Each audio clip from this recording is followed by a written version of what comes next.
Hey, this is Steve Lu for Sabado Nights and welcome to Sabado Nights with Steve Lu. Narito tayo ngayon sa Tangier, Morocco for part 2 of this episode in this beautiful town. Rock and roll!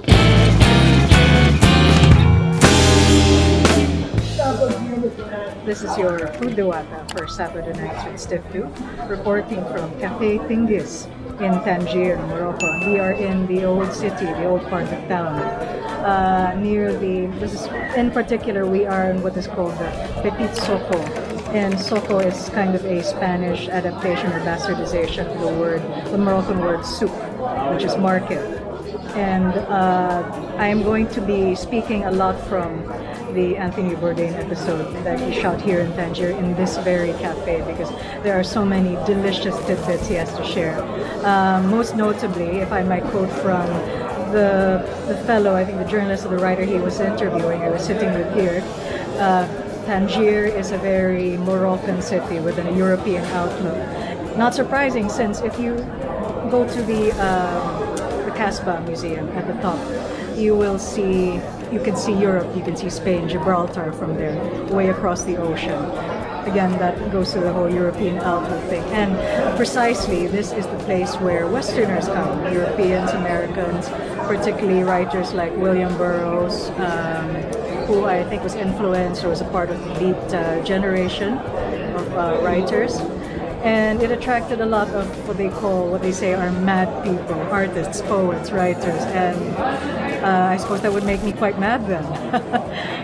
But apart from that, this is where you go, where nothing is forbidden and everything is permitted. Again, quoting from Anthony Bourdain's episode.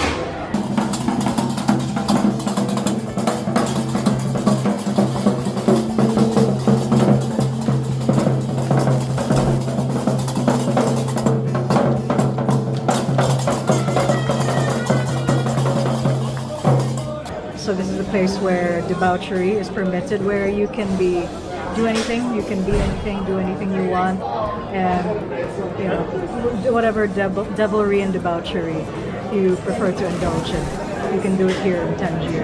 And the Moroccan people seem to be or have become accustomed to it. They are, on the very whole, I find, not just here but in Marrakesh, extremely tolerant, very warm, hospitable, helpful, and we've made quite a few new friends.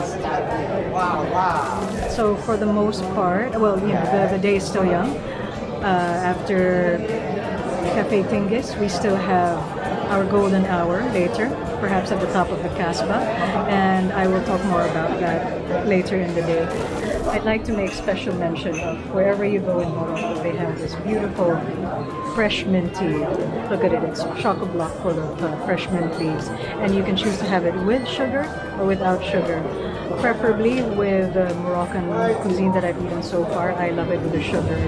It just goes right on the palate. They complement one another. And Stephen, being the coffee drinker between us, had a supercharged coffee.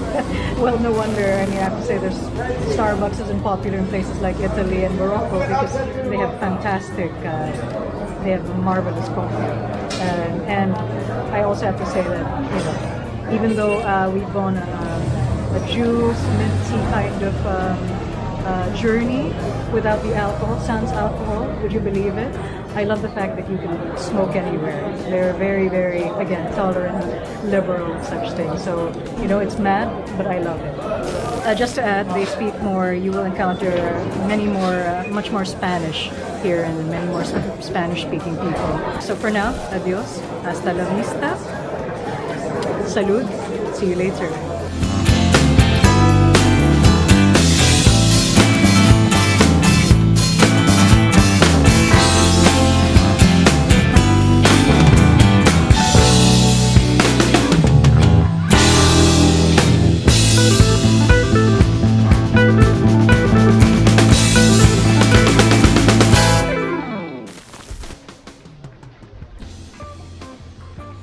I'm here having a glass of white wine at M Restaurant at Riyad Mokhtar. Just to recap, so in Marrakesh, we stayed at the Riyadh, which is a traditional family home. Usually it has a central courtyard with rooms surrounding it. And this one, Riyadh Mokhtar, has a particularly beautiful courtyard that almost feels like air conditioning, but that feels it's cool. The minute we stepped in, it is several degrees cooler than outside, and so refreshing. Heavily laden with fruit everywhere you go, whether it was in Marrakesh or here in Tangier. The orange trees are just bursting. They are crying out, just falling, heavily with fruit. And there's something poetic about it, which also explains why wherever you go, you can have a glass of the freshest orange juice. And I just thought that would make an interesting anecdote. So the next time you come, it's the plant Diwata's dream to have an orchard of lemons or oranges, olives, whatever you call it, but some kind of orchard. So we've had the most refreshing, delicious, vibrant lunch as worthy of a place like Tangier and Morocco. I had some tiger prawns. Stephen had a seafood tandoori, and both were very elegantly made, just the way I like it. And I have to say, after a rather sunny walk through the Kasbah, it was such a relief to come in through here. And this looks like the kind of Riyadh I would love to stay in next time, surrounded by plants and flowers, and you can hear the bird song as well. And in a little while, we're going to have a look at the rooftop, and hopefully we'll get a good view of the city from here. And having said that, muchas gracias for tuning in, and we shall see you again for the next segment. This has been your Food Diwata for Sabado Nights with Steve Flu. And welcome to Sabado Nights with Steve Flu here on the rooftop of Riyadh Mokhtar, where we have a spectacular 270-degree view of virtually the entire Tangier. So this is located near the Medina. Hindi to sa loob ng Medina kasi kita mo yung wall doon, kita mo yung Kasbah Museum doon, and there are mosques in the surrounding areas. It's a beautiful place. We wish we could have dined there or had a few drinks, but unfortunately it's closed today. But we were allowed to come up here and enjoy the view, so to speak. So if next time you come to Tangier and you feel like spending a few bucks and staying in a fabulous place, check out Riyadh Mokhtar.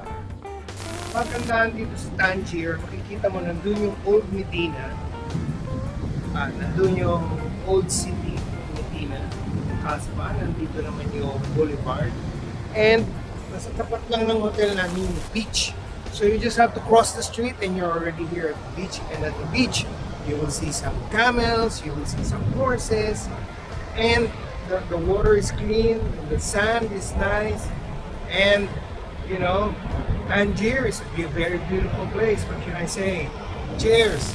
Greetings! Welcome dito sa Tangier Aeroporto, Tangier Ibn Battuta. Ang observation ko lang, itong airport na to is not as elaborate or not as pretty as the Marrakesh airport. Parang medyo dating sa akin ay parang domestic terminal, one of the smaller terminals sa mga US airports, like say yung naalala ko yung sa Orlando Airport, parang Terminal 5 ng LAX.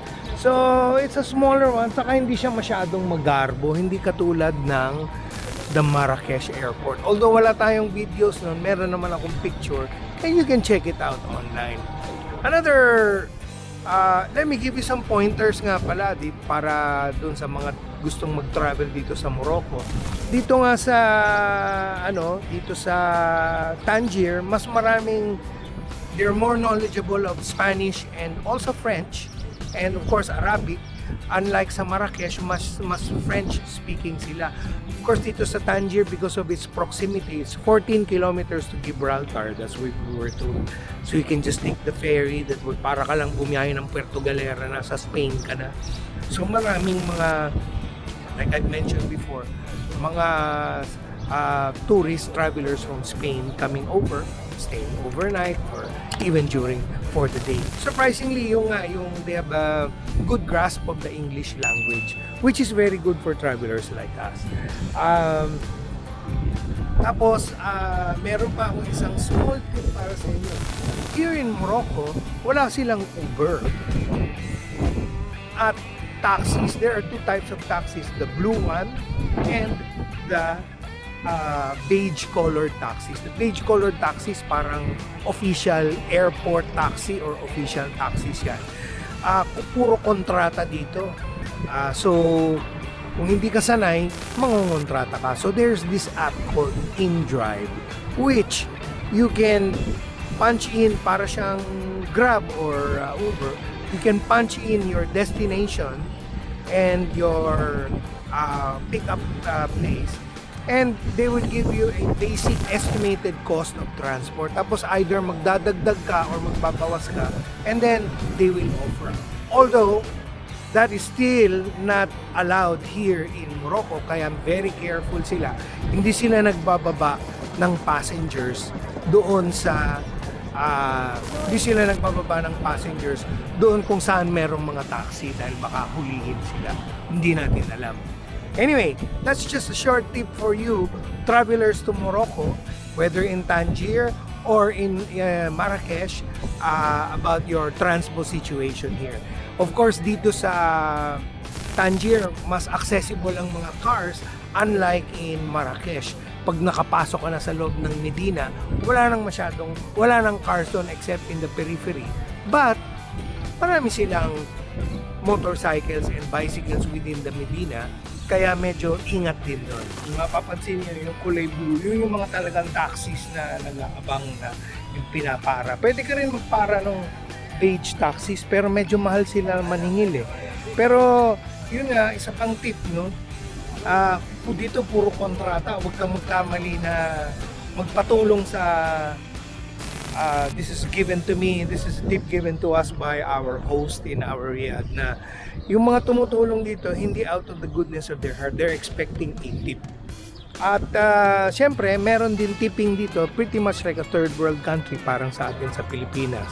Yung mga barya-barya, iniiwan na yon. Sa Europe, hindi masyadong expected ang tipping, but of course, very much appreciated. Nga pala, yung pagsakay mo, puro kontrata yon, tapos tawaran.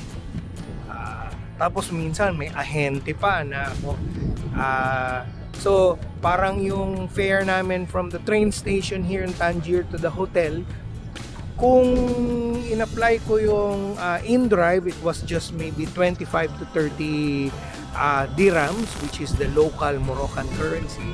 Pero dahil sumakay kami ng official taxi, pinaresyohan kami ng 60. Hindi na naman ako tumawad kasi kararating lang namin, so medyo stress ng konti.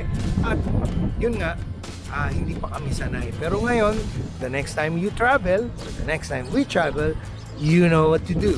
Bago ko makalimutan, napakamura nga pala ng bilihin dito compared to Europe.